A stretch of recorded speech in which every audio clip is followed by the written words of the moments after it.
Golden State, dynasty, right? Houston, Comets, dynasty. Okay, I've always been enthralled. I'm gonna use a Duke word. That was good. It was a good one, right? That was it.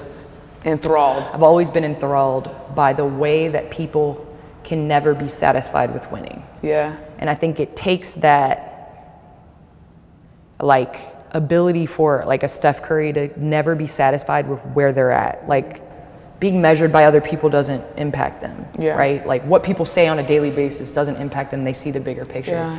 And I grew up watching the Houston Comets go back to back to back to back. Man, I had Cynthia Cooper's little book. What? It was like this little book. I got in trouble I got a technical in my rec league for raising the roof. Like, you don't understand. I mean, you go down the line, Cynthia Cooper, Tina Thompson, Cheryl Swoops. I mean, you can go Kim Peratt. Like, you go down the Janeth Arcane. You go down the list of just amazing players, but they were amazing competitors because they weren't satisfied.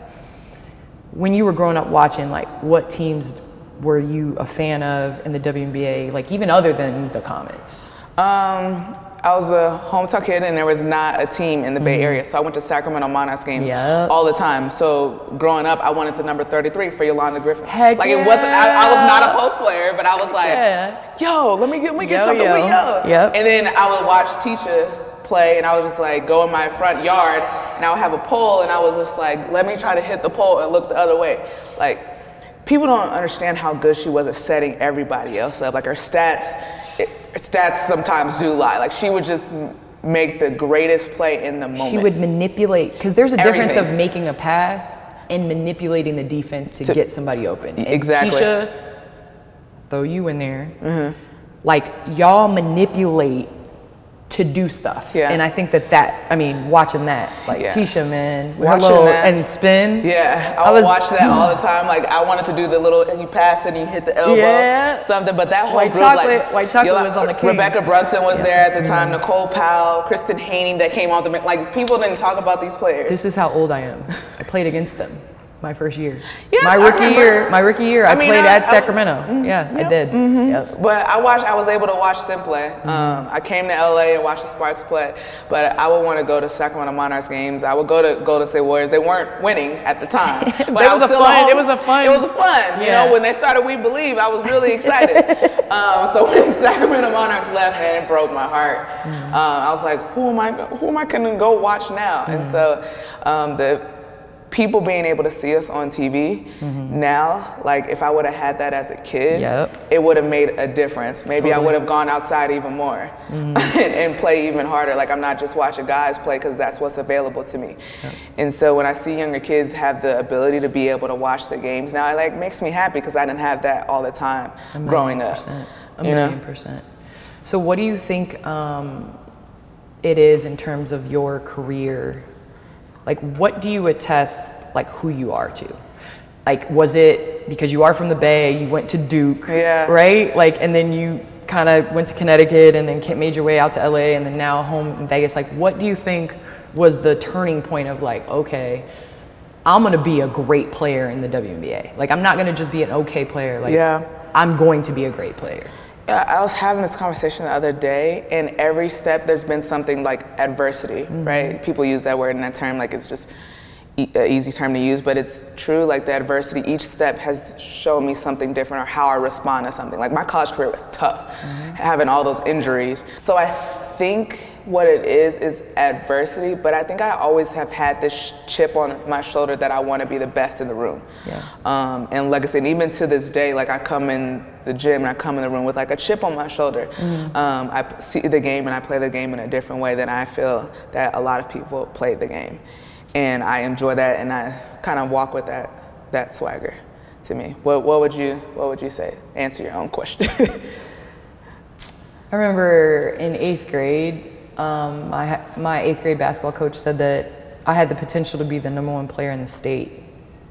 And I remember being like, the state? Like, I don't want to be the #1 player in the state. And he was like, you don't? And I was like, no, like, I want to be the #1 player. And I think it was like that made me mad when, like, the bar wasn't high enough.